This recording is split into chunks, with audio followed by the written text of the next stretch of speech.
I'm going to show you an easy way to extract your images from their backgrounds using your Quick Selection tool.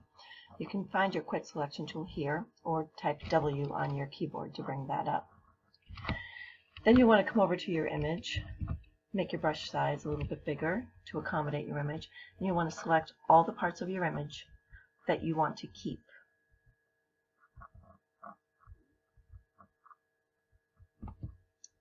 Okay, so for the most part, that's what we want to keep. Now there'll be parts in here that we want to cut out. I'm going to make my brush a little bit smaller. You'll notice that there's a plus in the middle of this brush. If I hold down my Alt key, it turns to a minus. That means we are removing that from the selection. Make it just a little bit smaller and come in and just deselect all of these areas. This green, we'll definitely want to deselect that.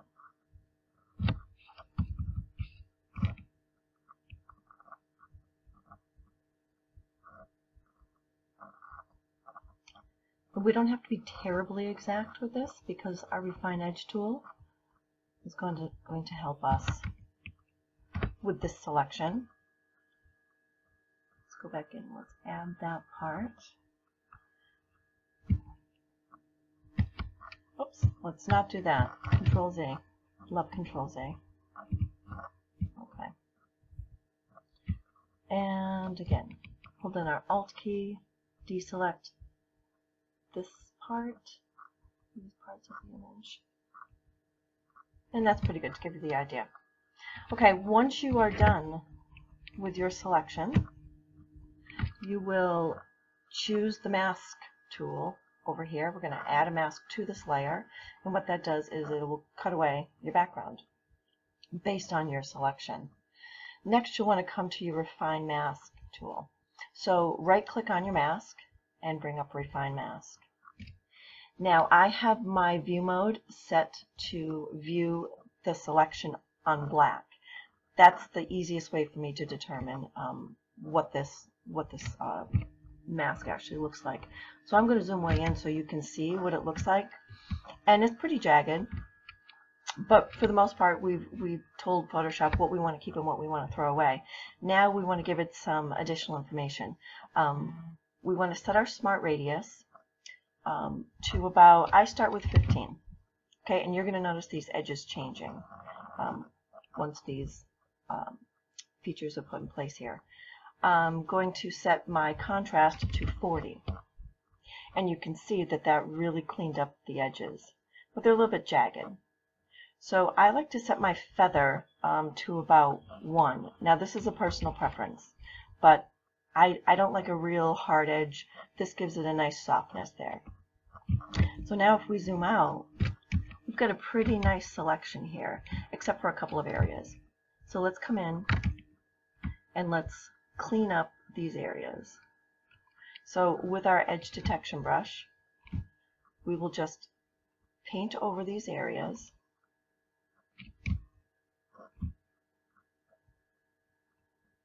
And Photoshop will clean that up for us. Now if they're not perfect, and they may very well not be, we'll go in later and I'll show you how to further clean these up. There's not a whole lot of contrast in here, so you can see that it's having a hard time detecting the edge, and that will happen.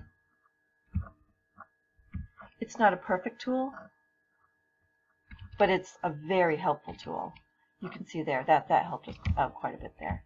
So this is basically what we do. Go around all of your edges, clean them all up. And once we're happy with that, we're going to click OK.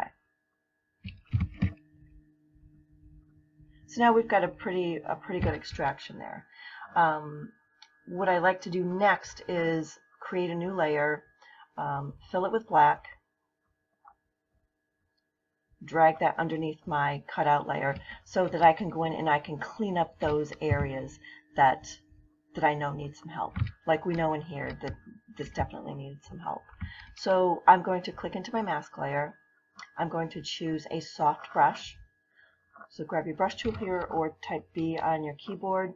Now with black, we want to just come in here and paint in your mask any of these areas that we don't want to see.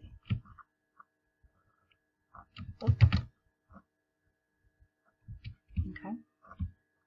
So we're going to just carefully paint all those out around your entire image, which shouldn't be too awful much. We've the Refine Mask tool has really done all the hard work for us here.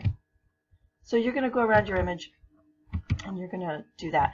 Here you can see we actually need to add part of the image back in. So I'm going to paint with white. So change your foreground color to white and paint these back in, because this is part of the area that we wanted to keep. Okay, so you're basically going to go around your entire image and you're going to clean it up in that way to get a perfect mask. Once you are done with that, you're ready to put this into any template that you wish. So I'm going to grab my Move tool right now, and I've got a template open over here, one of our Amped Effect templates. So I'm going to go back over here, I'm going to grab my Move tool, and I'm going to move this little guy over into our template. I'm going to move it down to the layer just above where it says your cutout photo. And then he is all ready to be sized and fit to this template. And that is how we extract our images.